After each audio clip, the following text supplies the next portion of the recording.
Montage d'événements, déroulement jour J et bilan. Alors pour bien comprendre où nous nous situons, nous allons reprendre les 5 étapes du montage d'un événement.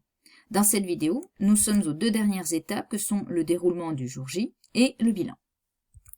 Alors voyons tout d'abord le déroulement le jour J. Il faut prévoir 3 éléments clés, les derniers préparatifs, la mise en place et l'accueil des prestataires et des bénévoles. Commençons par les préparatifs.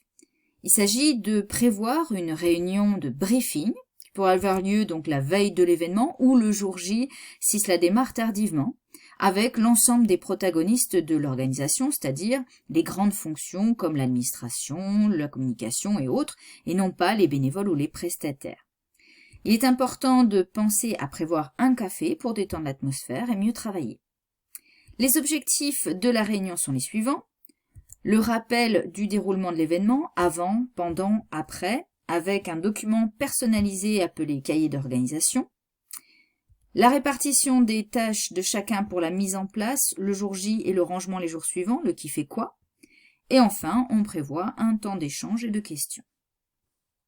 Après la réunion briefing, il faut s'occuper de la mise en place. Cela concerne surtout l'équipe logistique, mais toutefois, toute l'équipe d'organisation doit y participer et veiller, par exemple, à faire un tour des lieux pour anticiper les problèmes éventuels de dernière minute, mais aussi à récupérer tous les éléments de gestion du site, comme les clés ou les codes de sécurité, et enfin à surveiller le montage et la mise en place de tous les postes. Enfin, toujours dans les préparatifs, il va falloir accueillir les prestataires et les bénévoles. Alors pour les prestataires, il faut veiller à leur indiquer les accès, les lieux de stockage, les parkings, mais aussi les accompagner dans leur propre mise en place. Il faut également accueillir les bénévoles. Alors pour cela, on organise aussi une réunion briefing, mais qui leur est propre. Il faut prévoir un café d'accueil pour les mêmes raisons qu'évoquées précédemment. Donc en général, on fait un point sur les présents et on appelle les retardataires ou les absents. On fait ensuite une présentation générale du déroulement du jour J et on distribue leur matériel de travail, comme par exemple les badges, les tickets repas, les tenues et le cahier de l'organisation de l'événement avec leurs propres fiches de poste, le déroulement et les procédures en cas de problème. Après les préparatifs, on passe au lancement à proprement parler de l'événement. Il y a tout d'abord l'ouverture. C'est le lancement au sens strict, qui peut débuter par un discours d'accueil, des animations ou autre. C'est à ce moment-là qu'il faut aussi vérifier le fonctionnement global et la gestion des flux. Vient ensuite l'accueil des personnalités et de la presse. Alors les personnalités, ça regroupe les sponsors, mais aussi les élus, la presse ou encore les célébrités. Il faut obligatoirement être présent à l'accueil, leur remettre un badge spécifique, des documents adaptés, comme par exemple le dossier de presse pour les médias. Il faut ensuite les guider jusqu'à leur espace privilégié, une zone VIP qui est privée, avec café en cas et généralement un serveur en permanence. Donc il faut veiller à leur confort et à les accompagner un maximum sur l'événement. Enfin, dernière étape du lancement, la vérification et le contrôle. Donc il faut veiller tout au long de l'événement à son bon déroulement, agir en cas d'imprévu et trouver aussi des moments pour se reposer. À l'issue de l'événement, il faut alors prévoir un bilan. C'est au moment du rangement et du démontage que cette phase débute.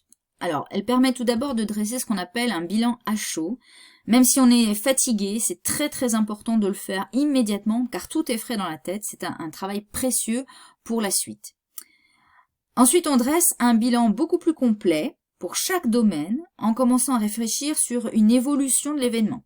Donc pour cela, on organise une réunion dite de débriefing. Là, avec tous les acteurs du projet, donc c'est souvent un café ou un repas un mois après, l'objectif c'est d'avoir un bilan de chaque commission qui aura fait son propre débriefing. Donc il s'agit de répertorier les points positifs à reconduire et les points négatifs à améliorer. Une synthèse doit être rédigée à l'issue. Alors on a d'abord un bilan financier et administratif qui permet de faire un point sur les écarts entre le prévisionnel et le réalisé et de présenter des solutions. On fait aussi un bilan sponsoring et logistique qui consiste à remercier les sponsors et à faire un point sur les difficultés logistiques à améliorer. Il y a ensuite le bilan communication et médias. Il permet de réaliser notamment le pressbook, côté retombées presse, et de faire un point sur l'impact du plan de communication. Il y a le bilan auprès du public et des partenaires qui consiste, lui, à évaluer en fait de façon quantitative ou qualitative la satisfaction du public et des partenaires. Et enfin, le bilan de l'organisation et du contenu, artistique ou sportif. Donc ça permet d'abord d'identifier les points positifs et négatifs sur l'organisation générale, mais aussi d'enquêter auprès des artistes ou des sportifs, suivant l'événement, pour mieux recueillir leurs suggestions. Ainsi, nous venons d'étudier le déroulement le jour J et le bilan du montage d'un événement, et c'est la fin de cette vidéo.